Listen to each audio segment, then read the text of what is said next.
juíza Débora, por 40 anos teve paz, mas o povo novamente fez o que era errado e começou a cultuar outros deuses daquela época, deuses estranhos. E Deus, para mostrar que Ele é Deus, entregou esse povo na mão dos medianitas.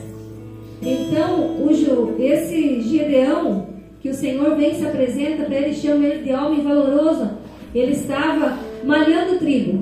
Eu fui pesquisar o que é malhar trigo, porque hoje em dia a gente nem sabe mais, a primeira minha geração aqui, nem sabe o que é malhar trigo, né? É debulhar o trigo, né? Debulhar o trigo, separar o trigo, né? Isso eles faziam num campo aberto, com bastante sol, porque o vento ajudava a separar. Era um campo aberto. Mas a palavra do Senhor vai dizer que Gideão estava malhando trigo no lugar onde pisa a uva, onde que amassava as uvas. E eu fui ver onde eles amassavam as uvas. E eles amassavam as uvas em lugar fechado, em lugar escuro, porque o sol não podia entrar em contato com aquele suco da uva, senão modificava o sabor. Então eu fiquei pensando como um homem que estava lá, que tinha que estar lá no sol, espalhando aquele trigo, separando aquele trigo, estava lá escondido, porque ele tinha que esconder aquilo que eles podiam do inimigo, esconder aquilo que eles precisavam comer, precisavam se alimentar, e ele estava lá escondendo, malhando trigo num poço, num buraco fechado, escuro, sem sol, para poder ter o que comer. E muitas vezes é isso que acontece conosco. Às vezes quando a gente se afasta de Deus, quando a gente se afasta da presença do Senhor, a gente sofre as consequências.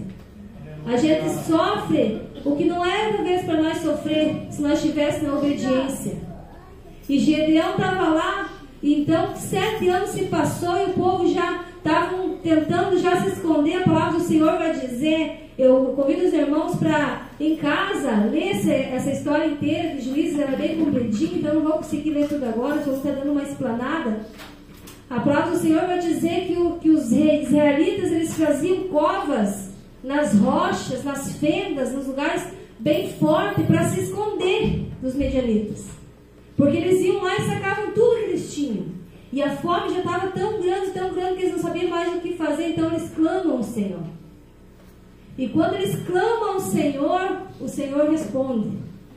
Esse é o Deus que nós servimos. E por mais errado que nós fazemos, por mais dificuldade que estamos enfrentando, talvez por um erro nosso, talvez um erro que a gente cometeu sem querer, achando que não ia ter tanta consequência, e teve uma consequência grande, a gente pode clamar a esse Deus, e Ele nos responde. Porque Deus, Ele não vê como nós vemos as pessoas. Ele não vê o problema nosso como nós enxergamos. Porque para nós, nosso problema é gigante. Só que para Deus, nosso problema não é nada. Por isso que temos que clamar. Então Gideão viveu numa época em que o povo estava adorando a um Deus, a Baal, que era um Deus daquela nação. E por isso Deus entregou eles nas mãos dos medianitas. E eles pegavam tudo que eles tinham. E o povo clamou a Deus. Em resposta, então, o anjo aparece a Gideão. E o anjo diz assim a Gideão: homem valoroso. Diga aí para a pessoa que está do teu lado. Se for homem, tu vai dizer homem valoroso. Homem valoroso. Se for mulher, tu vai dizer mulher valorosa. Homem valoroso. Nem sempre a nossa realidade condiz com o nosso potencial. Às vezes a nossa realidade está tão difícil no momento que a gente esquece dos dons que Deus deu para nós. A gente esquece daquilo que Deus tem para nós, as promessas que o Senhor tem para nós. E nós estamos tão envolvidos com aquele problema, com aquela situação, que nós já achamos que Deus não nos responde.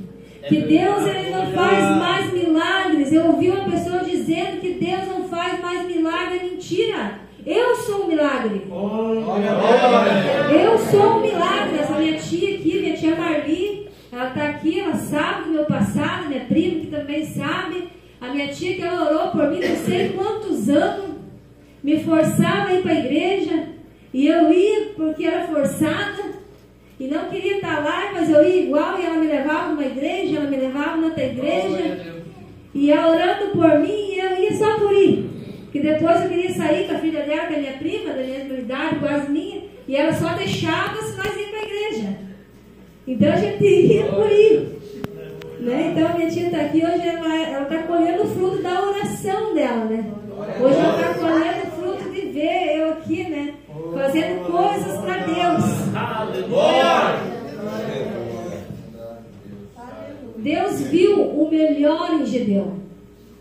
Deus ele te conhece, irmão.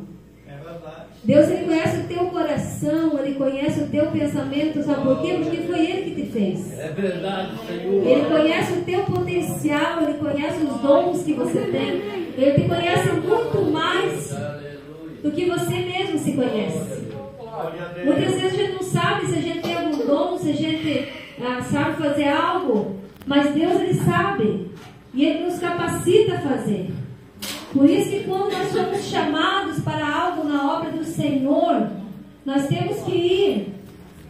Porque Deus vai nos capacitar. É Ele que escolhe as pessoas. A palavra do Senhor diz que Deus escolhe as coisas loucas para confundir as sábias. Eu sou isso. Eu sou uma coisa louca que estou confundindo as sábias. Deus escolhe os que não são para confundir os que são.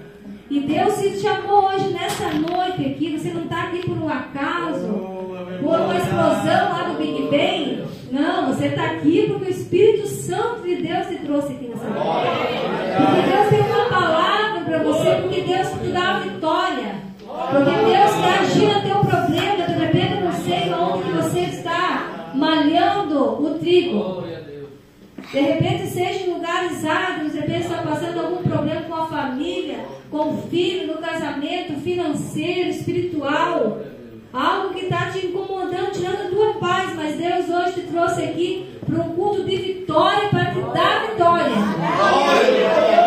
Porque diz assim como o pastor disse antes, que Deus ele é o mais interessado em nos abençoar. Ele é o mais interessado em nos ver bem. Eu e meu esposo, nós vivemos pela fé. Por quê, irmãos? Nós não somos assalariados, nós não temos salário fixo.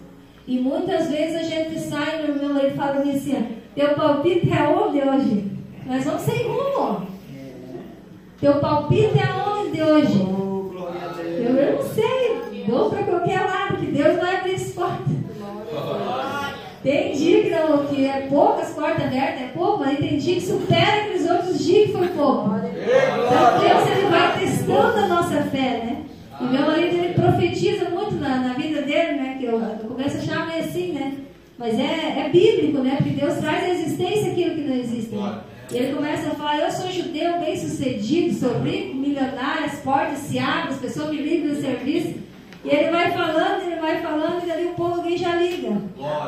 Né? Precisamos de um trabalho aqui, nós vamos lá e realizamos o trabalho e ganhamos nosso dinheiro. Às vezes, irmãos, nós saímos com o dinheiro, hoje em dia já não, graças a Deus, são mais controlados, né? Mas muitas vezes nós saímos com o dinheiro só da gasolina.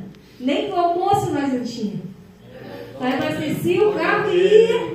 E quando ia, nós estávamos almoçando numa churrascaria. Porque Deus tinha aberto portas grandiosas para nós, né? E a minha família quase inteira estava assim, porque nós somos de parque de diversões, e a gente trabalhava, eu nasci, me criei lá, faz uns 10, 12 anos que eu estou fora. Nós vamos embora, mas nós trabalhávamos assim, nós íamos para uma cidade e Deus tinha que fazer a providência para nós. Então a gente acostumou assim. Quando eu entrei no Evangelho, eu fiz sentir mais fácil, porque daí eu tinha um Deus, né, que podia lutar por mim. Eu não estava mais sozinha, desesperada, que eu precisava pagar isso, pagar aquilo, não tinha dinheiro, o que eu ia fazer? Não, agora nós oremos, né? Nós pedimos a Deus e Deus ele responde. Assim como o povo, né, nessa época clamou o Senhor diante daquela fome terrível, daquela situação onde os midianitas roubavam tudo que eles tinham. Mas Deus te diz uma coisa nessa noite, irmãos, que os midianitas não vão roubar o que você tem. Os midianitas não vão roubar o seu filho, não vão roubar a tua prosperidade, não vai roubar o teu casamento, não vai roubar nada daquilo que você está com medo. Deus diz que Ele vai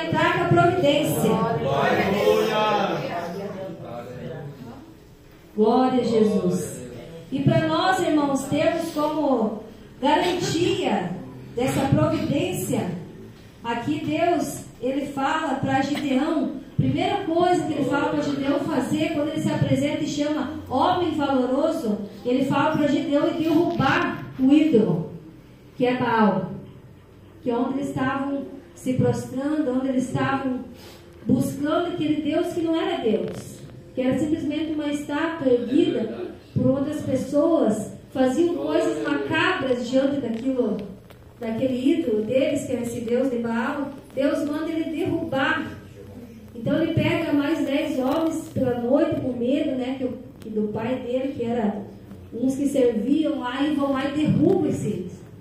Derruba esse que está afastando de Deus. Eu não sei o que está te afastando de Deus, mas você precisa tirar